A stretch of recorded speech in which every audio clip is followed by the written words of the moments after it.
So this is just going to be a short video talking about the recent tensions in the Church of Ireland following the GAFCON communique stating the intention to form a parallel communion or asserting themselves as known as the Global Anglican Communion rather than the present Anglican Communion. So within the Church of Ireland there was on social media and in some public statements a kind of instant sense of the more moderate or liberal side who wish to stay in the communion looking back to the formularies, particularly the Preamble and Declaration, which they argued states that the Church of Ireland must be in communion with the Church of England.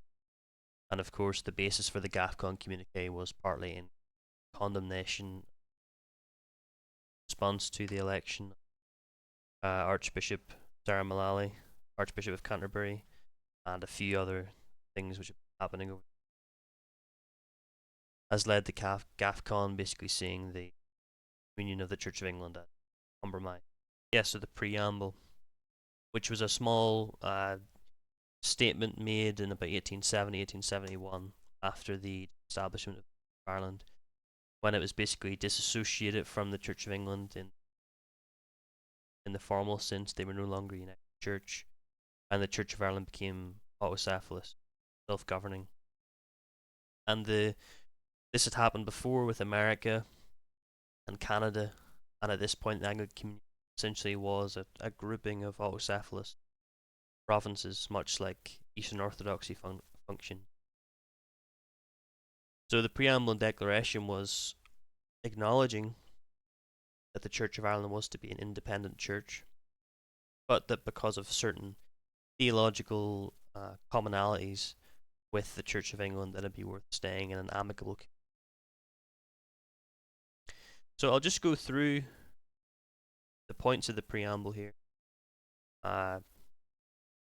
It's split up into about 4 sections, and section 3 has sub-points. So point 2, the Church of Ireland doth receive and approve the Book of the Articles of Religion, the 39 Articles, the Book of Common Prayer and Administration of the Sacraments, and other rites and ceremonies of the Church, and the form and manner of making ordaining bishops, priests, and Ordinal.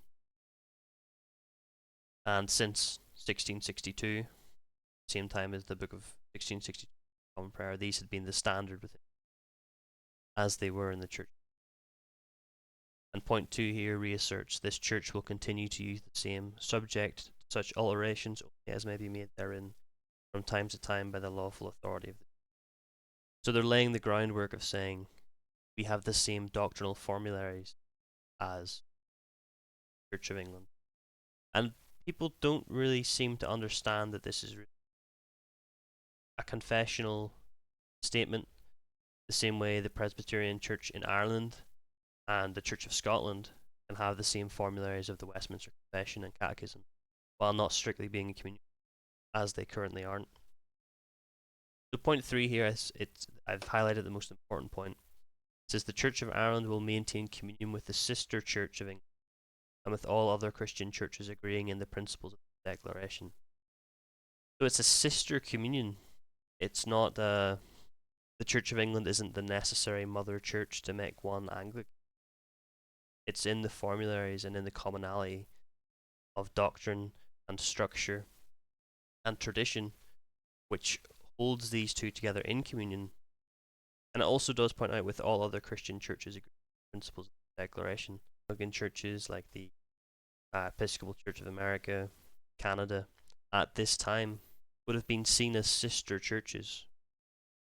So the non-GAFCON side seems to think, in the way they talk about these things, that Canterbury is basically the Pope, and the Church of England is the principal province which must be kept in communion with and must be submitted to. When really there's no precedent for that in the Anglican tradition at all, especially after America became its own province. So where they're arriving at this idea, I don't quite understand. It's always been confessional. which is the point that the subsequent GAFCON statements try to make. So the Archbishops of Armagh and Dublin, following on from some of this, some of these kinds of comments, they released their own statement, which said, it agrees the Anglican Communion is a body of autonomous Anglican provinces, including the Church of Ireland, who voluntarily joined together in clearly defined ways. It has existed in a formal sense since 1867, when the Archbishop of Canterbury issued invitations to what became the First Lambeth Conference. And it says, from the beginning, the office of the Archbishop of Canterbury and the convening of the Lambeth Conference were expressions of Anglican unity and identity, which, as the community grew over time, were supplemented by two further instruments, the Primates Meeting and the Anglican Consultative Council. So while these are important arms of power, again, they don't define Anglicanism. Anglicanism, in essence, is a confessional, spiritual tradition, theology, spirituality, founded in the formularies. And it reiterates in bold here. I haven't added this bold. This is straight from the website. This is the Anglican Communion to which the Church of Ireland belongs. It says the Preamble Declaration, which is one of our foundation formularies, commits us to communion with the Church of England. The Preamble and Declaration are prefixed to the Book of Common Prayer. And really, I think this is just a poor reading of the Preamble and Declaration, and it's kind of just saying what they want, which is that we'll remain in communion with England. But the way they're defending it, I think, is definitely faulty. And in the third paragraph here, they say there are many organisations within the Anglican who wish to reform aspects of the communion at work. The Communion has always welcomed and accommodated debate and diversity of this nature. However, the Church of Ireland recognises no body other than the one described in the preceding paragraphs of the Anglican, which they're within their right to do so. But again, the foundation they're using doesn't make sense. If we look back to section point 3 of section 3 from the Preamble Declaration, again, it says the Church of Ireland will maintain communion with the sister Church of England and with all other Christian churches agreeing in the principles of the Declaration. And I think the main point to make here is that the GAFCON side are simply saying that the Church of England doesn't agree with these principles anymore, which I don't think is unreasonable to say at all. And arguably people within the Church of Ireland don't agree with the formulary at all. So this is the point that article was making. And I think it's good to look at the historical background of this statement. When you look at all the other canons from 1870, the Church of Ireland was becoming more and more explicitly confessional, almost in opposition to a broader sense of tradition, a broadness. They wanted to be more defined. And if you read the canons of 1871, they're incredibly strict. They ban all sorts of things affiliated with high church worship. While these things were still allowed in some sense, high church worship was tolerated. The Church of Ireland didn't redefine itself around low church evangelical leanings. But there is a clear sense in which the Church of Ireland was trying harder to make itself a confessional theological tradition, which I don't think is out of touch at all with reformational Anglican principles and those expressed in the Common Prayer, 39 articles, the Ordinal, and in the tradition preceding. I think the whole point this article is making is that it's doctrinal, and the GAFCON statement seems to agree. So if we look at David McClay's statement, he's responding to some of the more specifically the social media statements, which then culminated in the Archbishop statement, Archbishop plural statement. He says, I am not accustomed to being misrepresented over so many years on social media by the press because of my evangelical my connections to GAFCON have been added to my being increasingly represented. Recent weeks have been both difficult and painful as this misrepresentation has further intensified since the issuing of the GAFCON. And I think it's fair to say that the response was quite disproportionate. People saying that Bishop McClay was denying or not following through on his ordination vows and his vows when he became bishop, and really calling for his resignation because he's GAFCON, saying, well, how can you be GAFCON?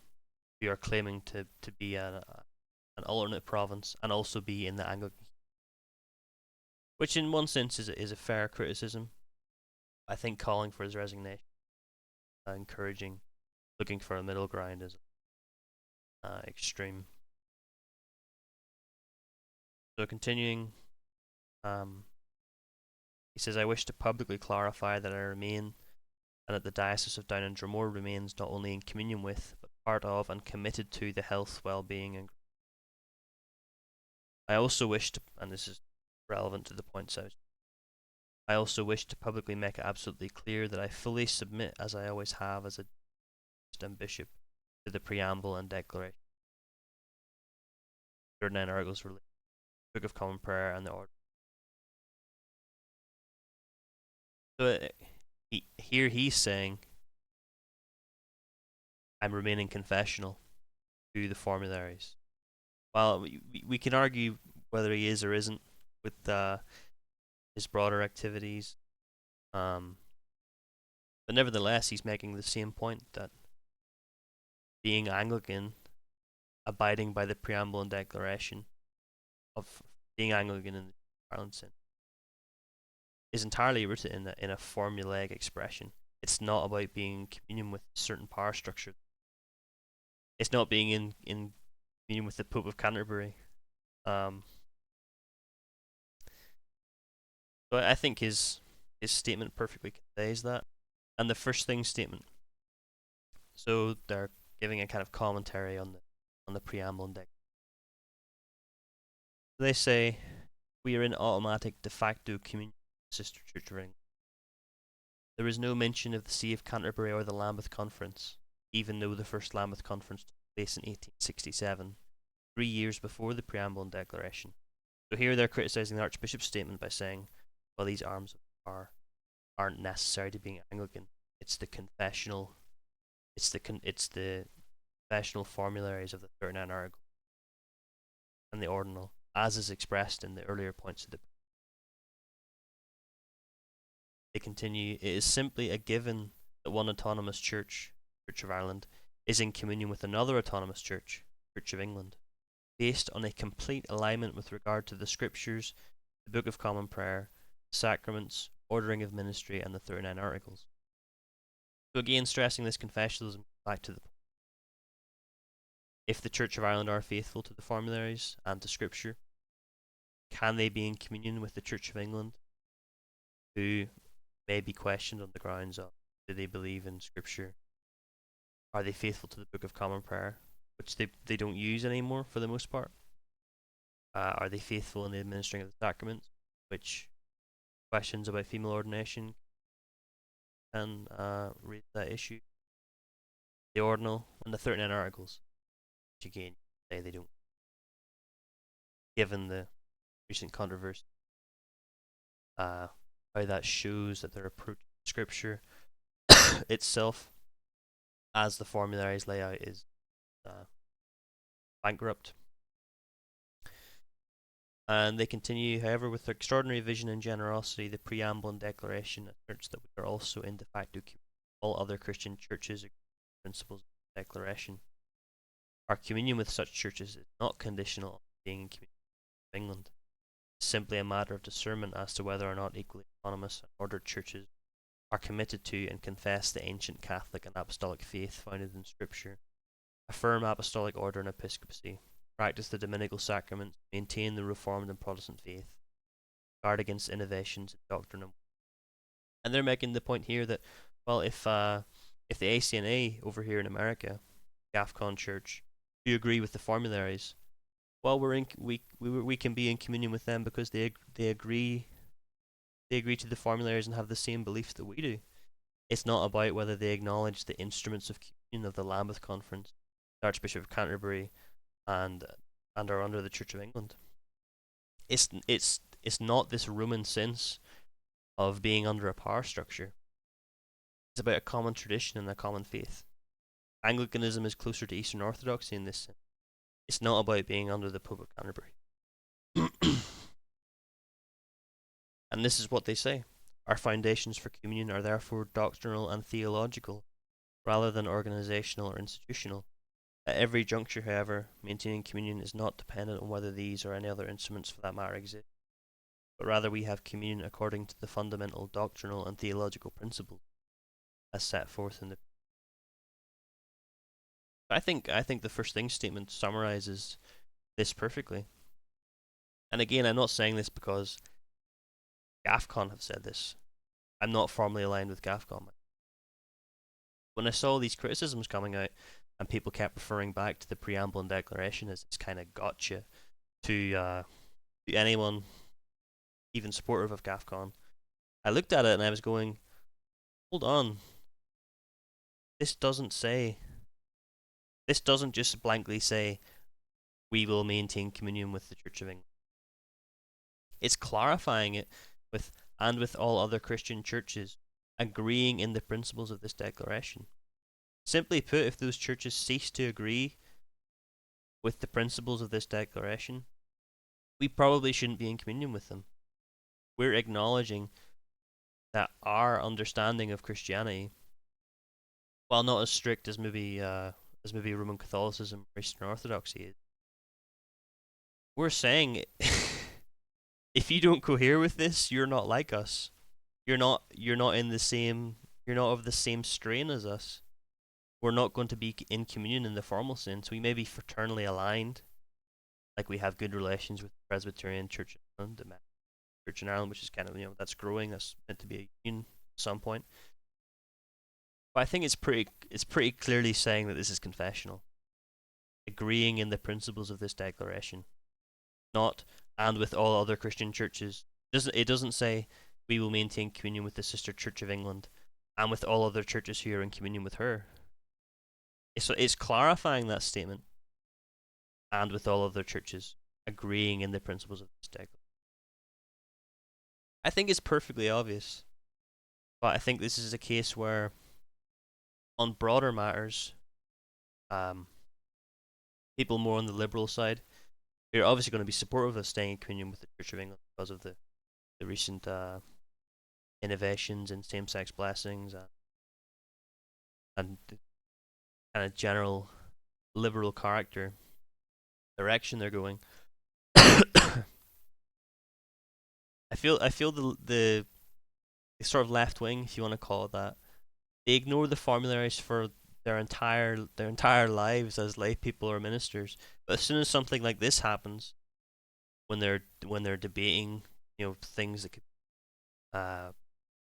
more catastrophic splits and these kind of things happening, like with the Episcopal Church and the ACNA in America, they'll suddenly look to the formularies, say, oh yeah, but we're the ones being confessional here, because you see in the preamble that tucked away in the prayer book and never looked at by anyone. Oh yeah, well, it says we have to stay in communion with the church. So if you don't do that, you're basically a heretic and you're not Anglican, and you should step down as bishop. It's crazy. It is crazy, and I think it's a low move, really. I think there are moderates in this situation, and people on the GAFCON side here saying, right, this is happening. Our formularies say this. We need to be careful about this. We need to think about this. But there's a whole other wing of people who are just aggressively just grabbing hold of the preamble, like the Archbishops were doing. Sorry, but that's what they were doing, and saying, oh well, this is where we have to stay in communion with the Church of England, and we like the Church of England and don't object to what. So if you decide to leave because you disagree, well, you're wrong. And let's forget about for a moment, let's forget about the authority of the formularies at all, and look at what the structure of the authority is. Scripture is at the top, and are you really going to sacrifice faithfulness to Scripture over faithfulness to an ecclesial statement? You should be going for Scripture. obviously. But with many people in the communion camp, they obviously don't see Scripture as even having authority. So things like this, which talk about the institution and the structure, and that has more weight for them.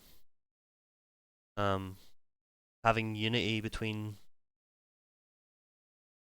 a communion is more important to them than being faithful to either church tradition or Scripture itself, because they don't take either of those seriously. This has maybe been quite a rambly video, but I think the overall point I'm making is across that if you have eyes to see and read this, you can see that the preamble is making doctrinal points. It's a formulary. It's making theological assertions. The ecclesial assertion of staying in communion with the Church of England is part of it. But again, it's clarified and conditioned on the principles of this declaration, which, in point 2 above, is the formularies. If the Church of England's not following the formularies, we stay in communion. It's obviously a complicated matter and how it's going to hash out in your life. But if you're going to acknowledge that these things are being broken on almost every level, then just looking to this and saying, oh, we need to be in communion with him anyway because that's what we've done or that's what we do. If you're so insistent on staying in communion for historic reasons, why aren't you a Roman Catholic? Really?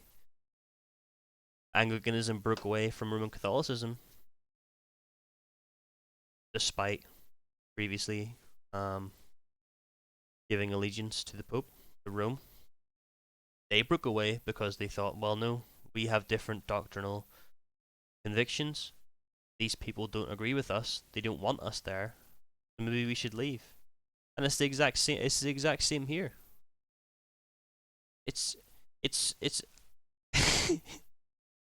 to me, it just comes off like a Roman Catholic style. No, Anglicanism is Archbishop, which it doesn't appear to be true to me. I think it's a disingenuous position, and maybe people on that side will say that they're not doing that, but I think it's pretty obvious with these recent statements. That's the position. So anyway, I think that's it.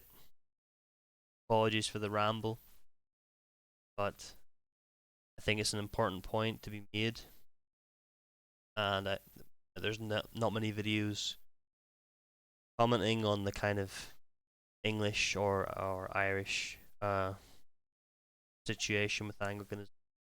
Hopefully, this kind of introduces some of the debates that are happening and the specific situation of us having this extra formulary of which is just an addenda to the same formularies as the Church of England, but reconfirming them in our own autocephalous context.